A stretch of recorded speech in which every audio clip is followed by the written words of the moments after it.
Hello, my dear student. So today we are discussing about exercise 3.2. ठीक है, देखिए previous lecture में मैंने इस चैप्टर का पूरा इंट्रोडक्शन दिया था और मैंने जो है ना इसका जितना भी था इसके सॉल्व करने के तरीके मैंने आपको बताया था कि जो टू वेरिएबल इक्वेशन होती है उसका टाइप क्या होता है, किस टाइप से हम लोग टू वेरिएबल इक्वेशन को रिप्रेजेंट करते हैं, वो मैंने आपको बताया था। उसके बाद मैंने ये बताया था कि if you have equations then how you will get the solution and how you know that how many solutions of these equations. ठीक है, उसमें मैंने 3 कंडीशन बताई थी, यूनिक सॉल्यूशन की कंडीशन बताई थी, इसके बाद इनफाइनाइट सॉल्यूशन की कंडीशन बताई थी, नो सॉल्यूशन की कंडीशन बताई थी। इसके बाद मैंने आपको जो है ना उनके सॉल्व करने के तरीके बताए थे, इक्वेशंस को कैसे सॉल्व करना है वो भी मैंने आपको बताया था कि वेरिएबल्स की वैल्यू हमें कैसे फाइंड करनी है। ठीक है, वो आप प्रीवियस लेक्चर देखिएगा, उसमें से आपको पूरा का पूरा डिस्क्रिप्शन मिल जाएगा, पूरा इंट्रोडक्शन मैंने दिया है चैप्टर नंबर 3 का। ठीक है, तो हमारा है एक्सरसाइज 3.2 और हमारा क्वेश्चन है, first question, from the pair of linear equations in the following problems and find their solution graphically। ठीक है, मतलब हमारे पास ये दो पार्ट दिए गए हैं A एंड B, उनमें से हमें क्या करना है, उनमें से हमें फाइंड करना है पेयर ऑफ लीनियर इक्वेशंस हमें फाइंड करनी है। ठीक है, मतलब ये हमारे पास कुछ वर्ड प्रॉब्लम्स दी गई हैं, उनके थ्रू हमें इक्वेशंस फाइंड करनी है और उन इक्वेशंस को हमें ग्राफिकली सॉल्व करना है। ग्राफिकली मींस हमें जो भी इक्वेशंस मिलेंगी उनको हमें ग्राफ में रिप्रेजेंट करना है और उनको ग्राफ में रिप्रेजेंट करने के बाद हमें क्या करना है, यहां पर उनको जो है ना उनके x और y या उनके वेरिएबल्स की हमें यहां पर वैल्यू फाइंड करनी है। ठीक है, तो यहां पर देखते हैं हमारा जो पहला क्वेश्चन है उसमें से क्या है, 10 student of class 10th took part in a mathematics quiz। ठीक है, मतलब हमारे पास क्या है, क्लास 10th के 10 स्टूडेंट हैं और वो 10 स्टूडेंट एक क्विज में पार्टिसिपेट करते हैं। ठीक है, if the number of girls is 4 more than the number of boys. ठीक है, मतलब उन 10 स्टूडेंट्स में कुछ गर्ल्स हैं और कुछ बॉयज हैं, उनमें से कह रहा है कि the number of girls is 4 more than the number of boys. ठीक है, मतलब बॉयज के कंपैरिजन में गर्ल्स क्या है, 4 ज्यादा है। Find the number of boys and girls who took part in the quiz. हमें यहां पर क्या फाइंड करना है, number of girls and boys find करने हैं who is participated in the mathematics quiz. ठीक है, तो चलिए यहां पर देखते हैं। आपको पता है मैंने आपको एक्सरसाइज 3.1 में भी बताया था कि हमें ऐसे क्वेश्चंस को कैसे सॉल्व करना है। ठीक है, तो सबसे पहले हम लोग क्या करते हैं, इनमें से मान लेते हैं लेट ए का सॉल्यूशन हम लोग देखते हैं। Let the number of boys is equal to x and the number of girls is equal to y। ठीक है, यहां पर क्या है, नंबर ऑफ बॉयज कितने हैं, x है, एंड नंबर ऑफ गर्ल्स कितनी है, y है। ठीक है, अब उसमें कंडीशन क्या दी गई और टोटल कितने हैं, 10 स्टूडेंट है। अगर आप नंबर ऑफ बॉयज और नंबर ऑफ गर्ल्स को ऐड कर दोगे तो टोटल मिला के कितना हो जाएगा, 10 हो जाएगा। ठीक है, तो यहां पर जो फर्स्ट कंडीशन है, फर्स्ट कंडीशन में से हमें क्या मिल जाएगा, that number of girls plus में number of boys is equal to कितना है, टोटल मिला के 10 है। This is a question number 1। कोई प्रॉब्लम यहां पे? ठीक है, तो मैंने सबसे पहले मान लिया कि नंबर ऑफ बॉयज कितने हैं, x है, नंबर ऑफ गर्ल्स कितनी है, y है, पर टोटल नंबर ऑफ स्टूडेंट्स कितने हैं, 10 हैं। If you will add the number of boys and the number of girls then the total will be 10। ये हमारी फर्स्ट कंडीशन के अकॉर्डिंग हमें एक इक्वेशन मिल चुकी है। ठीक है, अभी हमारी सेकंड कंडीशन क्या कह रही है, सेकंड कंडीशन में, ठीक है, यहां पर सेकंड कंडीशन में क्या बोला है कि if the number of girls is 4 more than the number of boys. ठीक है, जो गर्ल्स हैं वो बॉयज के कंपैरिजन में कितनी ज्यादा है, 4 ज्यादा है। ठीक है, देखो भाई जब भी ऐसी कोई कंडीशन है दोनों को इक्वल में रख देने का, मींस यहां पर मैंने नंबर ऑफ बॉयज, ये हमारे नंबर ऑफ बॉयज हो गए एंड ये हमारी नंबर ऑफ गर्ल्स हो गई। ठीक है, यहां पर जो नंबर ऑफ गर्ल्स और नंबर ऑफ बॉयज तभी बराबर हो सकते हैं जब हम इनके डिफरेंस को बराबर करते हैं। और आपको पता है कि जो नंबर ऑफ गर्ल्स हैं वो नंबर ऑफ बॉयज के बराबर तभी हो सकती है जब मैं बॉयज में 4 ऐड कर दूं, क्योंकि गर्ल्स क्या है, बॉयज से 4 ज्यादा है। तो हम लोग क्या करेंगे, इसमें से बॉयज की तरफ में 4 ऐड कर देंगे। Now number of girls is equal to the number of boys. ठीक है, क्यों मैंने बॉयज की तरफ में 4 ऐड किया, क्योंकि आपको पता है यहां पर उसने बोला है कि जो नंबर ऑफ गर्ल्स हैं वो बॉयज के कंपैरिजन में 4 ज्यादा है। ठीक है, तो अगर आपको दोनों के नंबर को इक्वल में रिप्रेजेंट करना है तो जो चीज कम होगी उधर आप ऐड कर सकते हो। आप चाहो तो इस 4 को इधर आके सब्ट्रैक्ट कर दो तो भी आपका वही रिप्रेजेंटेशन रहेगा। ठीक है, मतलब आप क्या करोगे, जो चीज ज्यादा होगी उसमें आप सब्ट्रैक्ट कर सकते हो और जो चीज कम होगी उसमें आप ऐड कर सकते हो। ठीक है, तो यहां पर x + 4 is equal to y और यहां पर कितना हुआ, x - y प्लस में 4 इज इक्वल टू 0। ठीक है, तो यहां पर हमारे पास जो सेकेंड इक्वेशन बनी वो क्या, कौन सी है, this is the second equation, x - y is equal to -4। ठीक है, तो हमारे पास एक है x + y is equal to 10 और दूसरी इक्वेशन हमें कौन सी मिली, x - y is equal to -4। ठीक है, अभी हमें क्या करना है, इसको जो सॉल्व करना है उसको ग्राफिकली सॉल्व करना है। ठीक है, अब इसको ग्राफिकली कैसे सॉल्व करेंगे, वही कंडीशन, एक टेबल आप इसके लिए बना लीजिए और एक टेबल आप इस वाली इक्वेशन के लिए बना लीजिए। ठीक है, तो इसमें हम लोग क्या करेंगे, यहां पर हम लोग क्या करते हैं, 2 टेबल बना लेते हैं। ठीक है, एक हमारी क्या है, इसमें से कैसे करते हैं, इसको मैं ऐसे भी लिख सकता हूं, y is equal to 10 - x। ठीक है, इसको मैं लिख सकता हूं y इज इक्वल टू, ये x उधर चला गया, y is equal to 10 - x। भाई इसमें हम लोग करते क्या है, जब भी हम लोग ग्राफिकली सॉल्व करते हैं तो हम लोग क्या करते हैं, एक वैल्यू को हम लोग मान लेते हैं, उससे हमें क्या मिल जाती है, दूसरी वैल्यू फाइंड हो जाती है। ठीक है, सेम ऐसे इसमें भी कर सकते हैं हम लोग, इसको उधर ले जाएं, इसको इधर ले आएं, तो यहाँ पे y इज इक्वल टू कितना हो जाएगा, x + 4। ठीक है, तो यहाँ पर जो हम लोग सॉल्व करने जा रहे हैं, एक ये जो टेबल है ये किसके लिए है, y is equal to 10 - x के लिए है, इसके लिए है y is equal to 10 - x, और दूसरी जो टेबल है वो किसके लिए है, y is equal to x + 4 के लिए। ठीक है, चलिए भाई ड्रॉ कर लेते हैं टेबल इसमें। ठीक है,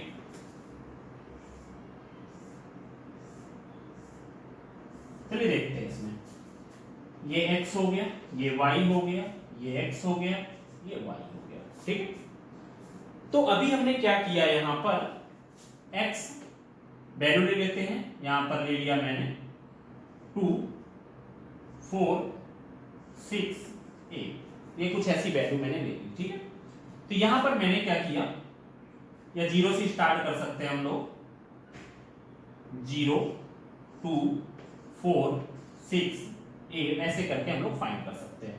जब आपने x की जगह पे 0 रखा तो 10 - 0 दैट इज इक्वल टू 10, फिर x की जगह पे 2 रखा, 10 - 2 दैट इज इक्वल टू 8, फिर 10 - 4 दैट इज इक्वल टू 6, फिर x की जगह पे 6 रखा, 10 - 6 इज इक्वल टू 4। ठीक है, ये हो गया हमारे पास। इसके बाद हमें क्या करना है, सेम ये चीज यहां पर भी रख दें, 0 2 4 6। ठीक है, फिर मैंने x की जगह पे 0 रखा, 0 + 4 दैट इज इक्वल टू 4, फिर मैंने यहां पे 2 रखा, 2 + 4 दैट इज इक्वल टू 6, फिर मैंने x की जगह पे 4 रखा, 4 + 4 8, फिर 6 रखा, 6 + 4 10। ठीक है, तो ये हमें 2 टेबल मिल चुकी हैं जिनमें हमारे पास x और y की वैल्यू है। Now we have to represent these values in x and y axis. ठीक है, अब हम लोग इनको एक कार्टेशियन कोऑर्डिनेट सिस्टम में हम लोग इनको रिप्रेजेंट कर देते हैं। ठीक है, ये हमारा हो गया। सभी वैल्यूज हम लोग क्या करते हैं, पॉजिटिव में है।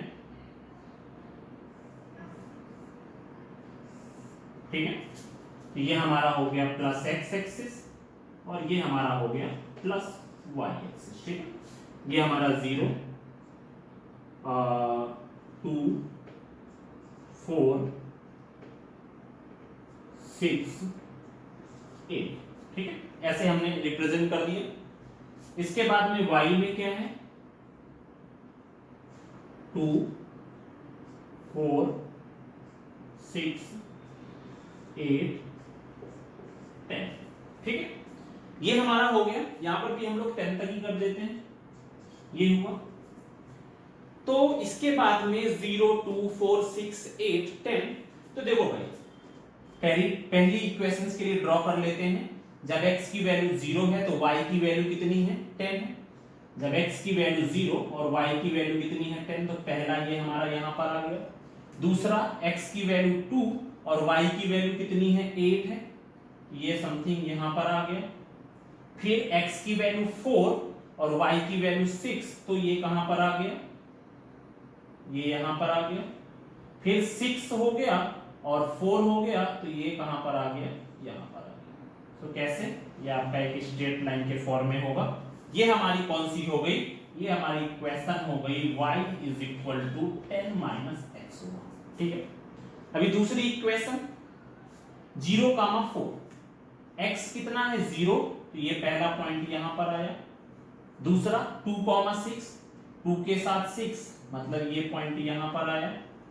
फिर 4, 8, 4 के साथ कहां पर आया, 8 पे, ये हमारा हो गया। और 6, 10, 6 के सामने कहां पर है, 10 पर है। ठीक है, ये आपका नियर अबाउट कहां पर हुआ, 6, 10। ठीक है, इनको आप मिला दो।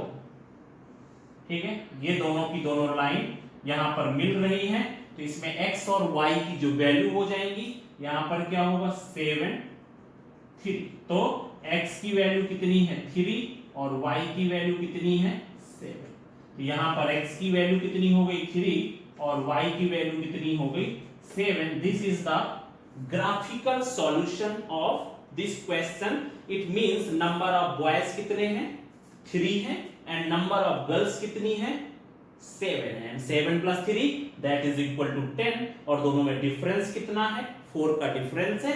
तो ये हमारे हो गया फर्स्ट के ए का सॉल्यूशन। कोई प्रॉब्लम यहां पे, ठीक है। तो ये हमारा हो गया पहले का सॉल्यूशन, इसको लिख लीजिएगा। ठीक है, अभी हम लोग देखते हैं सेकंड क्वेश्चन। सेकंड क्वेश्चन कैसे देख करेंगे, चलिए देखते हैं इसको।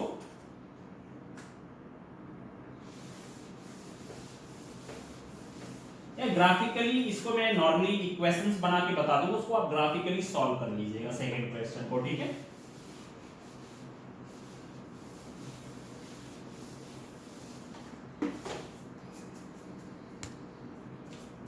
देखिए यहां पर बी नंबर है, बी का सॉल्यूशन देखते हैं। 5 pencils and 7 pens together cost ₹50। मतलब 5 पेंसिल और 7 पेन जब हम लोग खरीदते हैं तो उनका टोटल जो कॉस्ट आता है वो कितना आता है, 50 रुपीज आता है। ठीक है, इसके बाद उसने बोला है whereas 7 pencils and 5 pens together cost 46 rupees. Find the cost of 1 pencil and 1 pen.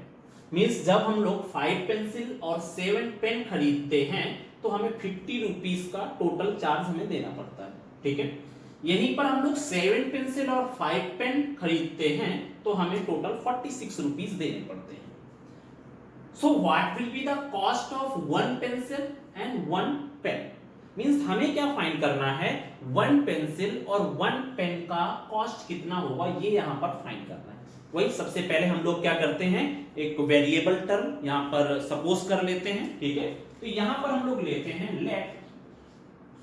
Let the cost of one pencil is equal to x and the cost of one pen is equal to y। ठीक है, मैंने यहां पर मान लिया है कि भाई एक पेंसिल का कॉस्ट कितना है, x रुपीस है, और यहां पर कितना है, x रुपीस है, और पेन का कॉस्ट कितना है, y रुपीस है। ठीक है, और मैंने टोटल कितनी पेंसिल ली है, तो 5 पेंसिल का कॉस्ट कितना हो जाएगा, 5 पेंसिल का कॉस्ट, भाई आप लोग क्या करते हो, आपसे बोला जाता है कि एक चॉकलेट का प्राइस 5 रुपीस है, तो 3 चॉकलेट का प्राइस क्या हो जाएगा, then what will be the price of 3 chocolate, then you can multiply by the quantity और फ्रॉम द प्राइस। ठीक है, आप लोग क्या करते हो भाई, जो क्वांटिटी होती है उस क्वांटिटी के साथ आप प्राइस का मल्टीप्लाई कर देते हो। अगर आपने 3 चॉकलेट्स खरीदी हैं तो यहां पर क्या करते हो, उस प्राइस के साथ उस क्वांटिटी को आप मल्टीप्लाई कर देते हो। ठीक है, तो यहां पर कितना हो जाएगा, तो इसमें से फर्स्ट कंडीशन क्या है, फर्स्ट कंडीशन है हमारी, क्या हो जाएगी यहां पे फर्स्ट कंडीशन, हमने कितना खरीदा है, 5 पेंसिल एंड 7 पेन, तो यहां पर कितना हो जाएगा, 5 पेंसिल प्लस में 7 pen is equal to total कितने दिए हमने, 50 रुपीज दिए हैं, 5 into the price of 1 pencil, 7 into the price of 1 pen is equal to total 50 rupees. ठीक है, दिस इज इक्वेशन नंबर 1। ठीक है, अभी हमारी सेकेंड कंडीशन है, सेकेंड कंडीशन सेम ऐसी हमें करना है। सेकेंड कंडीशन में अभी मैंने क्या लिया है, 7 पेंसिल, तो भाई 7 पेंसिल में हम लोग क्या करेंगे, एक पेंसिल के कॉस्ट को मल्टीप्लाई कर देंगे and that cost is x। This is the cost of 7 pencil. ठीक है, plus how many pens, 5 pens, then 5 into y, this is the cost of 5 pen, this is the cost of 1 pen, this is the cost of 5 pen, and total cost will be 46 rupees। this is equation number 2। ठीक है, अभी आपको इसको graphically solve करना है, अब इसको आप ग्राफिकली खुद से सॉल्व करिएगा, ये आपका पहला सॉल्यूशन हो चुका है। इसी के अकॉर्डिंग आपको क्या करना है, इसको एक वेरिएबल के फॉर्म में रिप्रेजेंट करना है। कैसे करोगे, जैसे भाई इसको आपको 1 वेरिएबल के फॉर्म में कैसे रिप्रेजेंट करोगे, first equation from equation first कैसे करोगे भाई, इसको किसी भी फॉर्म में, आप चाहो तो x को एक साइड पे रख लो, उसको y को उधर कर दो, आप चाहो तो y को इस साइड पे रख लो, x को उस साइड पे कर लो, that will be depend upon you, आप जैसा करना चाहो। ठीक है, तो यहां पर हो जाएगा 7y is equal to 50 minus 5x, ये हो जाएगा। आप इसको ऐसे भी लिख सकते हो, y is equal to 50 minus 5x by में 7, ये हमारी कौन सी होगी, इक्वेशन थर्ड। ठीक है, same for second equation, now from second equation. ठीक है, सेकेंड इक्वेशन को भी ऐसे रिप्रेजेंट कर दो y के फॉर्म में, तो ये आपका 7x उधर जाएगा, then y is equal to 46 minus में 7x और अपॉन में कितना हो जाएगा, divide by 5, this is equation 4। ठीक है, अभी आपको कुछ भी नहीं करना, वही दो टेबल बनाओ and after that you can consider the value of x and you can put these values of x in this equation and in this equation, and after that you will get values of y for both equation, and when you will get the values of x and y and you can put these values in Cartesian coordinate, you can put these values in x and y axis, and after that you will get the solution। ठीक है, you will get the 3 types of solution, unique solution, infinite solution और no solution. Okay, तो ये हमारा हुआ first question का solution. तो देखिए अभी हम लोग शुरू करते हैं इसका एक्सरसाइज 3.2 का क्वेश्चन नंबर सेकेंड। ठीक है, क्वेश्चन है on comparing the ratios a1 upon a2, b1 upon b2 and c1 upon c2, find out whether the lines representing the following pairs of linear equations intersect at a point are parallel or coincident। ठीक है, मतलब वहां पर बोल रहा है हमारे पास, देखो भाई ये कुछ फर्स्ट सेकंड और थर्ड पार्ट दिए गए हैं इस क्वेश्चन के, उसमें कुछ ऐसा बोला है कि हमारे पास पेयर ऑफ लाइंस है, this one is representing one line and this one is representing another line, ठीक है।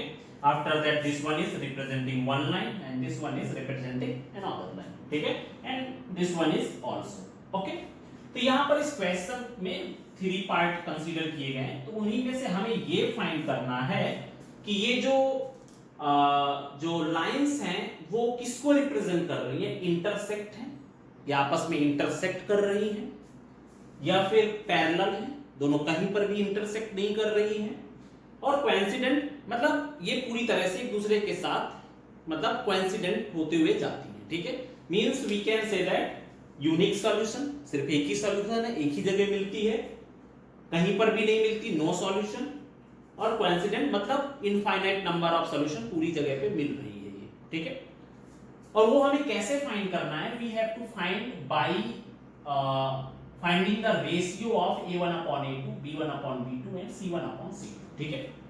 मैंने आपको पहले ही बताया था कि जो हमारी ये 2 वेरिएबल इक्वेशंस हैं उनको कैसे रिप्रेजेंट कर सकते हैं, उनके लिए मैंने आपको बताया था ये सॉल्यूशन है इनका, कैसे रिप्रेजेंट करते हैं, a1x plus b1y plus c1 is equal to 0, और दूसरी equation a2x plus b2y plus c2 is equal to 0, ठीक है। ऐसे कुछ रिप्रेजेंट करते हैं। अगर आप यहां पर देखो तो x की जगह पर x है और a1 की जगह पे कितना है, 5 है, then the value of a1 is equal to 5। पहले इक्वेशन को पहले के साथ कंपेयर करो, दूसरी इक्वेशन को दूसरे के साथ कंपेयर करो।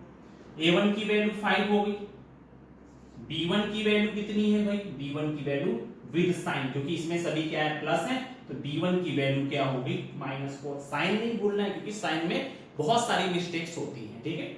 b1 की वैल्यू कितनी हो गई, -4 हो गई, एंड c1 की वैल्यू कितनी है, c1 की जगह पर है 8, देन c1 की वैल्यू हो गई 8, ठीक है।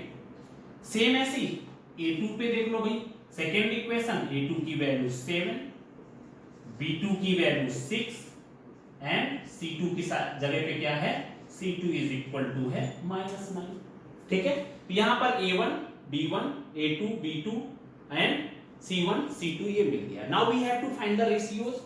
देखो भाई a1 अपॉन में a2 इज इक्वल टू कितना हुआ, 5/7, b1 अपॉन में b2 इज इक्वल टू कितना हुआ, -4/6, थोड़ा कट कर देते हैं, यहां पर कितना हो जाएगा, -2/3।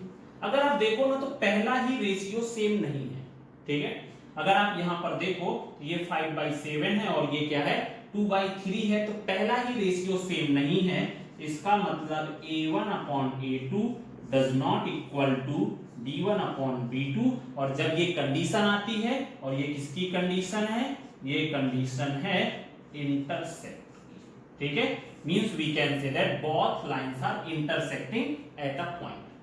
ये हमारा पहले का सॉल्यूशन हो गया। सेम फॉर सेकंड, ठीक है। डायरेक्टली कंपेयर करते हैं, आपको सिर्फ ये इक्वेशन याद रखनी है, इसी इक्वेशन के अकॉर्डिंग आपको कंपेयर करना है, ठीक है। a1 की वैल्यू इसमें कितनी है भाई, 9, b1 की वैल्यू 3, c1 की वैल्यू 12, a2 की वैल्यू 18, b2 की वैल्यू 6 एंड c2 की वैल्यू 24, ठीक है। a1 b1 c1 और a2 b2 और c2 की वैल्यू मिल चुकी है। बस अभी इनका रेशियोस फाइंड कर लेते हैं। Means a1 upon a2 means 9/18, मतलब कितना हुआ, 1/2 रेशियो आया।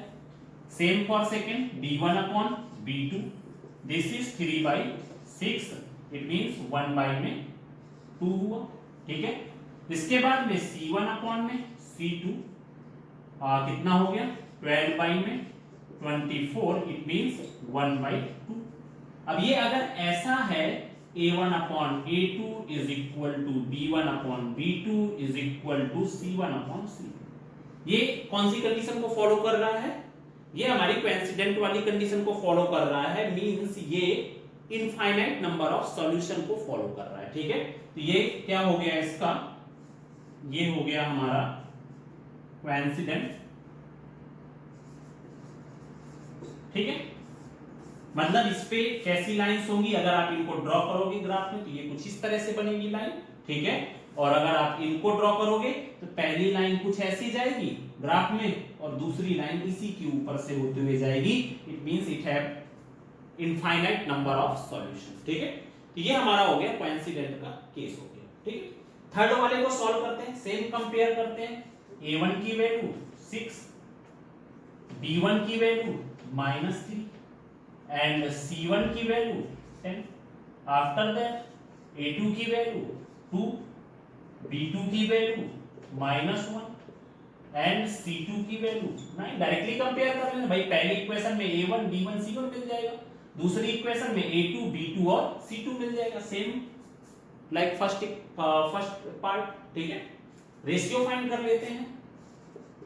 a1 upon a2 6/2 it means 3, b1 upon b2 means -3 upon -1 it means that is also 3, c1 upon c2 10/9 it means we can say that after that ratios we can say that a1 upon a2 is equal to b1 upon b2, भाई दोनों same है, 3 3 आ रहा है दोनों का, और last में कितना है does not equal to c1 upon में c2, ठीक है। ये किसका है भाई, ये हमारा है पैरेलल का, ठीक है। मतलब ये जो है ना कहीं पर भी एक दूसरे को इंटरसेक्ट नहीं कर रही है, इसका सॉल्यूशन होगा both lines are parallel to each other. ये हमारा हुआ सेकंड क्वेश्चन का सॉल्यूशन, ठीक है। देखो जो मेन कंफ्यूजन होता है ना एग्जाम में वो इन्हीं में होता है, ठीक है। बहुत सारे लोग इसमें कंफ्यूज हो जाते हैं कि भाई ये किसकी कंडीशन है, कोइंसिडेंट की है कि पैरेलल की है। ये तो फिक्स है, इसका कोई कंफ्यूजन नहीं होता है, पर मेन जो कंफ्यूजन होता है इन दोनों में काफी ज्यादा कंफ्यूज हो जाते हैं कि भाई ये कोइंसिडेंट है या पैरेलल का है। तो ये आपको अच्छे से लर्न करके रखना है, ठीक है। तो ये हमारा हुआ सेकंड